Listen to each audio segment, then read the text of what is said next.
আসসালামু আলাইকুম রহমতুল্লাহ। আজকে আমরা জানব বাংলা ভাষার স্বরবর্ণ পরিচিতি। আসুন আমরা শুরু করি বাংলা ভাষার স্বরবর্ণ পরিচিতি। দেখুন, শুরুতে আমি স্বরবর্ণগুলা লিখে নিয়েছি। প্রথমেই রয়েছে স্বরবর্ণগুলা, যাকে ইংরেজিতে বলা হয় ভাওয়েল। আমরা জানি আমাদের ১১টি স্বরবর্ণ রয়েছে। ১১টি স্বরবর্ণের মধ্যে আমি দেখেন ৩ লাইনে লিখছি।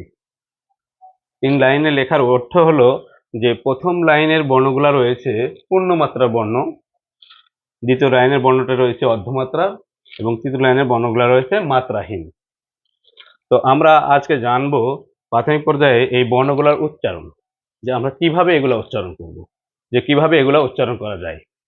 প্রথমত রয়েছে অ, দ্বিতীয়ত রয়েছে আ, ই, ই, উ, উ, রি, এ, ওই, ও, ও।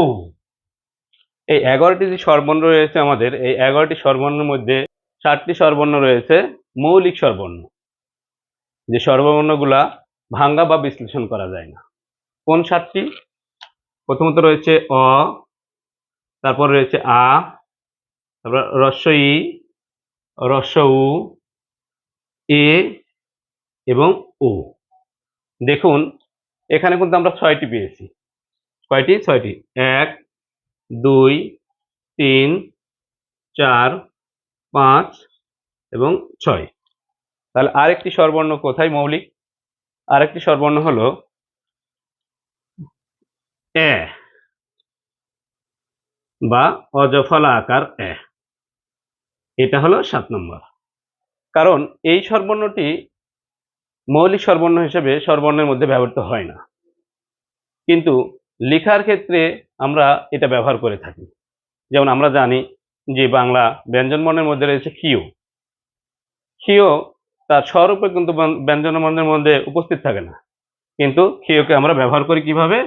যেমন ক্ষীয়, এখানে আমরা ব্যবহার করি এটা ক যোগ মূর্ধন্য ষ, এটা আমরা ক্ষীয় ব্যবহার করে থাকি। তেমনি এই এটাও আমরা মৌলিক স্বরবর্ণ হিসেবে ব্যবহার করে থাকি। যেমন অ্যাকাউন্ট, অ্যাসেম্বলি, অ্যাসিস্ট্যান্ট। এই পক্ষে মত দিয়েছেন ডক্টর সুনীতি কুমার চট্টোপাধ্যায়। এই যে ১১টি স্বরবর্ণ, এই ১১টি স্বরবর্ণের কিন্তু আলাদা আলাদা উচ্চারণ রয়েছে, যেটা আমরা একটু আগে প্রথমের দিকে বলছি, যে আবার আমরা একটু ক্লিয়ার করে বলি। যে দেখুন, অ, আ, ই, ই, উ, উ, রি, এ, ওই, ও, ও।